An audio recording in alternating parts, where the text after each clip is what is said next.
Hello guys welcome back. എല്ലാവർക്കും സുഖമല്ലേ? ഞങ്ങളിന്ന് വന്നിട്ടുള്ളത് റിഫയിലുള്ള ഫുഡ് സിറ്റിയിലേക്കാണ് കേട്ടോ. കയറി വരുമ്പോൾ തന്നെ നല്ല ചെടിയും ഫിഷ് ടാങ്കും ഒക്കെ ആയിട്ട് ഒരു അടിപൊളി ആംബിയൻസ് ആണ്. ഫാമിലി ഏരിയ ഒക്കെ മേലെ ആയതുകൊണ്ട് ഞങ്ങൾ നേരെ മേലെ കയറി ഫുഡ് ഓർഡർ ചെയ്തു.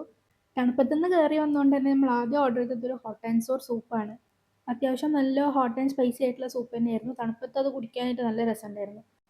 സൂപ്പിൻ്റെ കൂടെ നമ്മളൊരു ക്രീമി സാലഡും കൂടെ ഓർഡർ ചെയ്തിട്ടുണ്ടായിരുന്നു. ചിക്കനും ലെറ്റ്യൂസും ഒക്കെ ഇട്ടിട്ടുള്ള നല്ലൊരു സാലഡ് തന്നെയായിരുന്നു. അങ്ങനെ നമ്മുടെ മെയിൻ കോഴ്സ് ഒക്കെ വന്നിട്ടുണ്ട്. ആദ്യം തന്നെ പാസ്തയാണ് ട്രൈ ചെയ്ത് നോക്കിയത്. നല്ല creamy and rich Alfredo pasta ആയിരുന്നു. പിന്നെ ഇത് ചൗമീൻ എന്ന് പറഞ്ഞൊരു സാധനമാണ്. പക്ഷേ ഇതിൻ്റെ ടേസ്റ്റ് എനിക്ക് അത്രയ്ക്ക് ഇഷ്ടപ്പെട്ടില്ല. പിന്നെ നമ്മൾ ഓർഡർ ചെയ്തത് ഫ്രൈഡ് റൈസും ക്രിസ്പി ബീഫുമാണ്. ഈ ക്രിസ്പി ബീഫിൻ്റെ കാര്യം പറയാണ്ടിരിക്കാൻ വയ്യ. നല്ല ജ്യൂസി ആൻഡ് ക്രിസ്പി ആയിട്ടുള്ള ബീഫായിരുന്നു. ഫ്രൈഡ് റൈസിൻ്റെ കൂടെ അടിപൊളി കോംബോ ആയിരുന്നു. ഇതിൻ്റെ ഒക്കെ ക്വാണ്ടിറ്റി അത്യാവശ്യം നല്ല ക്വാണ്ടിറ്റി ഉണ്ട്. ഞങ്ങൾ 4 പേര് കൂടിയിട്ടാണ് ഇത് കഴിച്ചു തീർത്തത്.